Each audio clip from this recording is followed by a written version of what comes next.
Bonjour à tous et bienvenue, je suis Laetitia et vous écoutez L'Essentiel.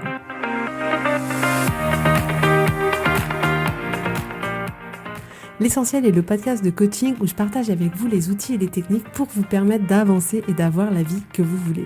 Je souhaite vraiment que ce podcast vous inspire et surtout vous encourage à passer à l'action.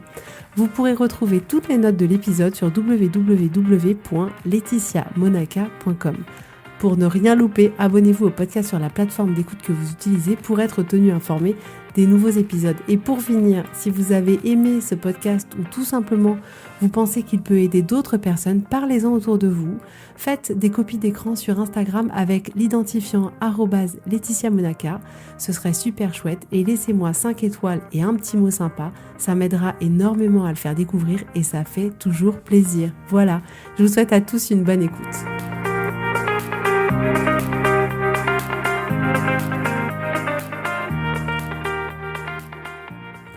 Coucou tout le monde, j'espère que vous allez bien. J'espère que vous êtes prévu un super week-end, que vous avez prévu quelque chose qui vous fait du bien, quelque chose qui vous fait plaisir, juste de vivre quoi. Prenez le temps de profiter de la vie, de vivre.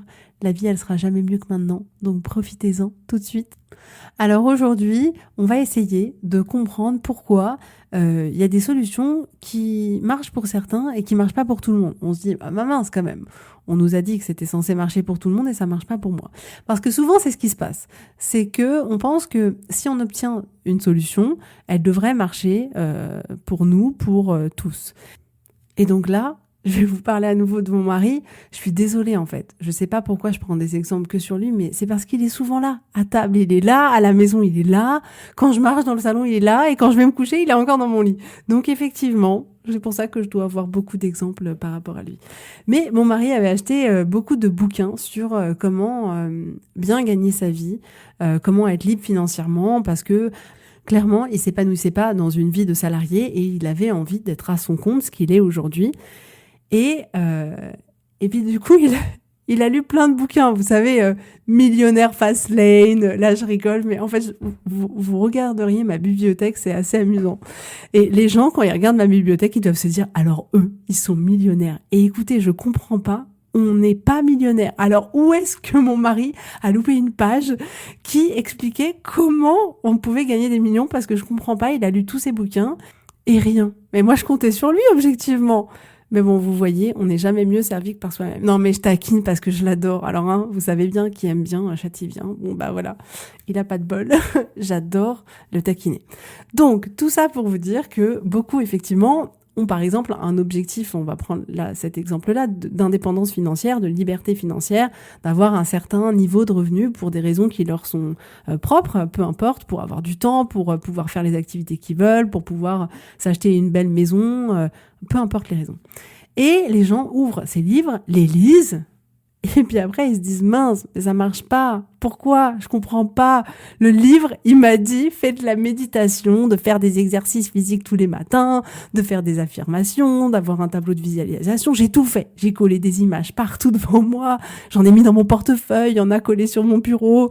Je fais 4 heures de méditation dans la semaine et ça marche pas. Je suis pas devenue riche. Pourquoi? Je rigole parce que, si vous saviez, il m'a fait tout ça. Tout! Les exercices, se lever à 4 heures du matin, la méditation, tout ça. Enfin bon, donc on peut avoir souvent des bons conseils, des bonnes astuces, on peut trouver les bons processus, les bonnes démarches, on peut avoir les bons contacts et théoriquement, on devrait du coup arriver là où on a envie d'arriver et là où la personne qui donne ses conseils est arrivée. Mais dans ce cas-là, ce qu'on ne prend pas en compte, c'est l'état d'esprit dans lequel on est.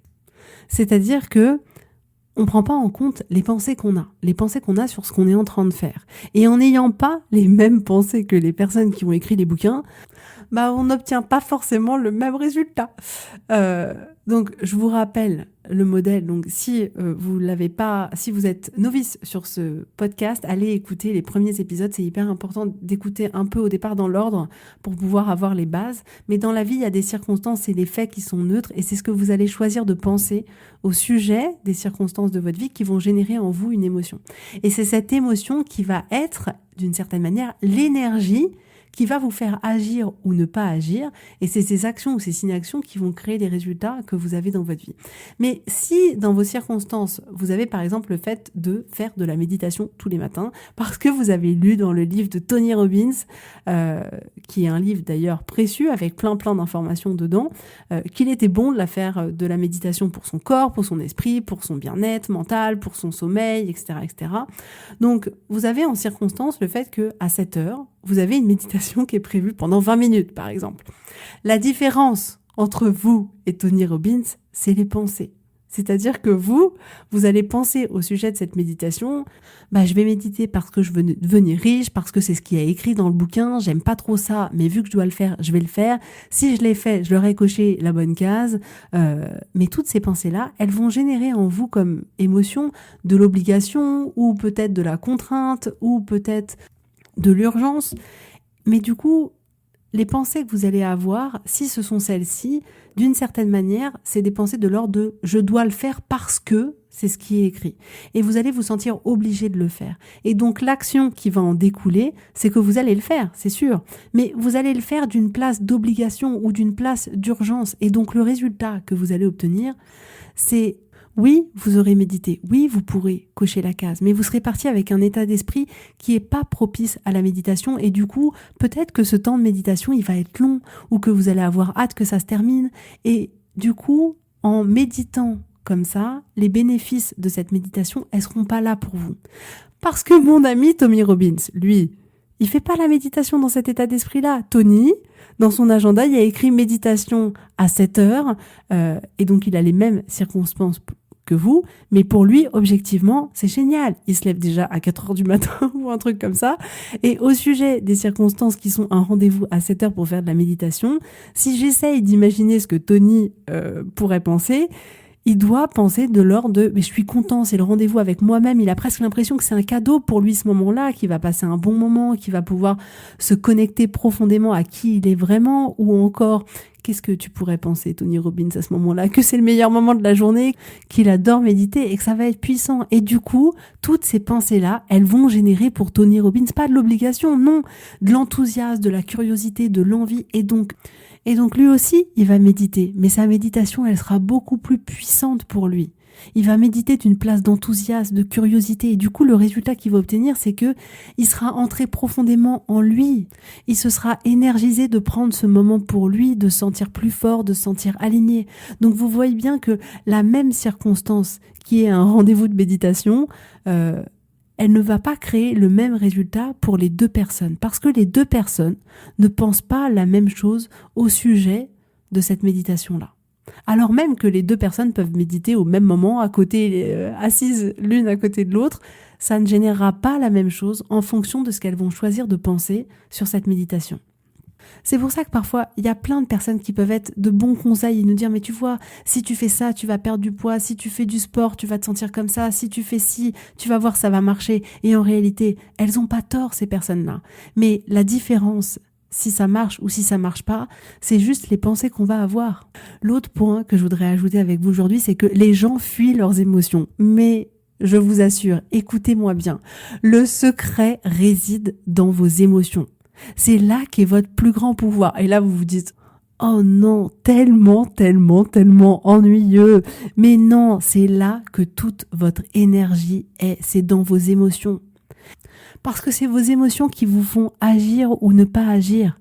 Et donc, votre émotion, c'est de l'énergie qui va permettre, dans vos actions, de donner un certain type de résultat. Si vous êtes un étudiant et que vous apprenez vos cours, si vous vous dites « je vais apprendre ce cours pour être le meilleur », vous allez être dans une énergie de battant. Et votre leçon, vous allez la savoir comme un battant. Si vous vous dites « ça me saoule, je dois apprendre ma leçon », à ce moment-là, vous allez apprendre votre leçon, mais elle sera énergisée par de la démotivation, par de l'obligation. Et le résultat, c'est que vous allez potentiellement mettre beaucoup plus de temps à apprendre votre leçon et que vous n'allez pas forcément bien l'avoir apprise, vous n'allez peut-être pas forcément bien l'avoir intégrée. Et les deux étudiants ont fait la même action, c'est-à-dire l'action d'apprendre leur leçon. Mais ils n'auront pas du tout le même résultat. Pourquoi ? Parce qu'ils ne pensaient pas la même chose quant au fait d'apprendre cette leçon. Parce que du coup, ils n'étaient pas du tout dans le même mindset. Autre exemple, si on prend deux parents qui estiment que leur enfant leur a manqué de respect. Les deux parents agissent en expliquant à leur enfant que c'est pas possible et en posant des limites, on n'obtiendra pas du tout le même résultat si la pensée d'origine du parent c'est pas normal, il se fout de moi, je vais lui montrer qui est le patron, parce que du coup, à ce moment-là, vous allez agir d'une place de colère, de rancœur, de ressentiment, alors que si vous faites la même action mais en pensant que, bah oui, ça arrive parfois, que les enfants manquent de respect. C'est pas normal, je suis pas d'accord avec ça, mais ça arrive. Vous allez agir en expliquant, en posant des limites, mais cette fois-ci d'une place de bienveillance, de détermination ou peut-être de fermeté, et vous allez expliquer à votre enfant ce que vous estimez qui doit se passer ou pas dans votre maison, quelles sont les limites dans votre maison. Et le résultat sera pas du tout le même que si vous l'avez fait d'une place de colère, de ressentiment, parce qu'à ce moment-là, le ton de votre voix sera pas même, votre regard sera pas le même. On sait bien, quand les parents s'énervent, ils ont une tête qui fait peur. Donc, votre regard sera pas le même. Votre attitude sera pas le même. Peut-être que vous n'allez pas utiliser les mêmes mots. Peut-être que vous allez utiliser des mots blessants sans vous en rendre compte. Et du coup, vous aurez pas du tout le même résultat. Et ajoutez à ça que votre enfant, du coup, n'aura pas pris de la même manière le message que vous vouliez lui donner et que vous serez peut-être pas forcément comporté comme le parent que vous auriez voulu être dans cette situation-là. Mais vraiment, ce que je veux vous apprendre aujourd'hui qui est hyper important, c'est que quelle que soit l'action que vous faites, si elle n'est pas énergisée par une bonne énergie, le résultat peut être complètement différent, voire à l'opposé de ce que vous attendez. Et effectivement, dans beaucoup de livres business ou de développement personnel, on peut avoir des choses comme ça qui reviennent assez souvent, de faut se lever tôt, il faut bien se nourrir, faut faire du sport, faut prendre une douche froide. Alors là, ce qu'on va essayer de faire, c'est qu'on va essayer, comme dans l'exemple de la méditation, de jouer un peu avec ces exemples-là pour que vous puissiez comprendre à quel point vous avez beau avoir l'information, c'est vraiment ce que vous allez penser à ce moment-là qui va vous permettre de créer le résultat que vous voulez. Donc, on vous a par exemple conseillé de manger moins de sucre, d'arrêter les boissons sucrées, de ne pas manger trop gras, d'arrêter peut-être le café. Donc voilà, vous avez un certain type d'informations. Et on vous dit qu'effectivement, ça vous permettra de vous sentir bien intérieurement, de vous sentir bien physiquement, d'avoir l'allure que vous avez envie d'avoir. Donc vous vous dites, ok, génial, je vais faire ce qui est écrit dans le livre. Donc, vous avez pour le repas du midi planifié poulet haricots verts. Mais au sujet de votre repas, au sujet de cette nouvelle alimentation, vous allez peut-être penser, c'est ennuyeux, c'est pas sexy de manger ça, moi j'aimerais mieux manger un bon gâteau au chocolat. Et du coup, en pensant ça, vous allez certainement vous sentir démotivé, un peu dépité, obligé. Et donc quand vous pensez que ce que vous mangez, c'est pas sexy, que vous aimeriez manger autre chose et que vous vous sentez dépité, démotivé, obligé de suivre cette nouvelle alimentation, vous vous dites ok, je vais le faire, et du coup vous le faites. Mais en réalité, ce brouhaha mental de j'aimerais manger autre chose, c'est pas sexy, c'est nul de manger ça, ça donne pas envie, tout ça aura uniquement pour résultat d'arrêter et de craquer et de vous dire mais en fait je vais me faire plaisir, je vais quand même manger du gâteau au chocolat ou je vais quand même manger ceci ou cela, parce que vous aurez eu tellement de pensées de démotivation que ça aura été trop dur pour vous de lutter et vous allez craquer. Notre ami Tony Robbins, quand il va manger ses haricots verts, la pensée qu'il a au sujet de son assiette, c'est certainement « Oh, ça va être trop bon, c'est des produits qui sont bons pour moi, j'adore ça, je prends soin de mon corps va bien être nourri. » Et toutes ces pensées-là, elles vont lui apporter plusieurs choses. Elles vont lui apporter d'abord un certain corps, parce qu'en réalité, étant donné qu'il pense ça, à chaque fois, il va être motivé, enthousiasmé, heureux, content de manger ce qu'il mange. Et du coup, forcément, son apparence physique, elle va être en accord avec ce qu'il y a dans son assiette. Et l'autre chose, c'est que ça va lui permettre de renforcer la relation qu'il a avec lui-même, parce qu'en réalité, il s'est prouvé qu'il pouvait prendre soin de lui, que c'était important de prendre soin de lui, que son corps avait de l'importance, que son esprit avait de l'importance. Et cette relation-là qu'il crée avec lui-même, c'est cette relation-là qui lui permet de réussir dans d'autres domaines de sa vie, que ce soit personnel ou financier. C'est qu'en réalité, ces petites choses qu'ils peuvent dire dans les bouquins de développement personnel ou effectivement d'entrepreneurs, à savoir, voilà, il faut avoir une certaine hygiène de vie, il faut manger certaines choses, il faut faire du sport, il faut méditer, il faut se lever tôt le matin, tout ça, ça en soi, cette action-là, dénuée de tout contexte, elle a aucun intérêt. En fait, elle a de l'intérêt uniquement si justement ça permet de créer en vous une belle relation. Une relation de quelqu'un qui fait ça pour prendre soin de lui, parce que ça lui fait du bien, pour nourrir son corps, pour nourrir son esprit, pour prendre du temps pour lui, pour apprendre à s'aimer, pour apprendre à avoir confiance en lui. Et c'est quand tous ces éléments-là auront créé d'une certaine manière une nouvelle version de nous-mêmes, qu'à partir de ce moment, on est prêt pour accomplir autre chose, accomplir quelque chose de plus grand, aller dans une direction dans laquelle on a envie d'aller et y réussir. Donc ce que je voudrais que vous reteniez, c'est que oui, agir c'est important, agir c'est essentiel, c'est indispensable. Si vous agissez pas, vous n'aurez jamais les résultats que vous voulez avoir. Mais ne vous trompez pas, si vos actions, elles sont énergisées par des émotions entre guillemets négatives, vous obtiendrez pas le même résultat que si vous avez énergisé vos actions avec un carburant de qualité. Vos émotions sont un réel carburant. C'est comme, prenons l'exemple, c'est comme votre corps. Si vous lui donnez 1800 calories par jour, si vous êtes une femme par exemple, et que ces 1800 calories, c'est des fruits, des légumes, des amandes, des produits, on va dire, considérés bons pour la santé, non transformés, etc. Si vous lui donnez ces 1800 calories là où si vous lui donnez 1800 calories de sneakers, vous aurez pas le même corps, je vous assure. Et pourtant, la quantité d'énergie que vous avez mis dans votre corps est la même, mais c'est pas la même qualité. Donc vraiment, veillez toujours à prêter attention à l'énergie qui va driver vos actions. Toujours, toujours, toujours.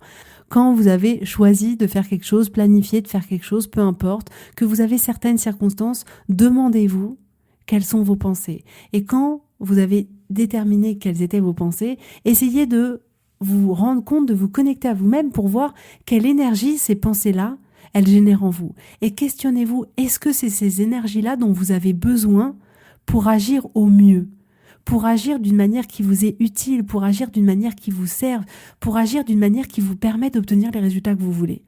Si vous n'avez pas le bon carburant, votre action, elle n'aura pas les mêmes bénéfices, elle n'aura pas les mêmes résultats.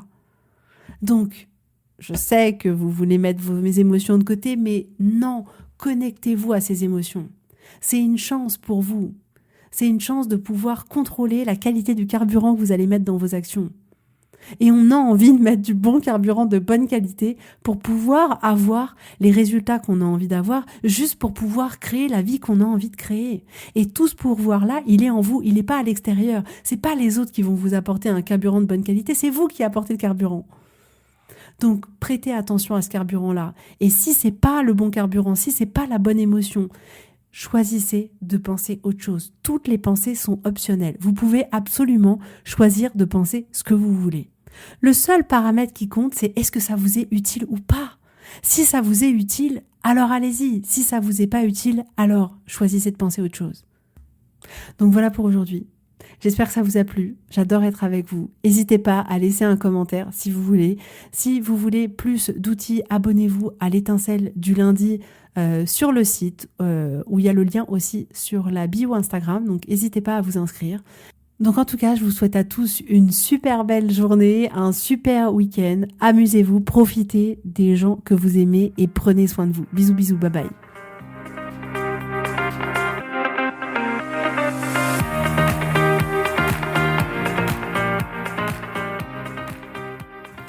Si vous voulez mettre en application ces outils, sachez que j'accompagne des femmes qui souhaitent reprendre le contrôle de leur vie et enfin avoir des changements incroyables. Alors si vous aussi vous voulez que votre vie change, contactez-moi sur www.laetitiamonaca.com/contact. Je serai ravie de travailler avec vous et de vous accompagner. Vous allez voir, ça peut vraiment tout changer.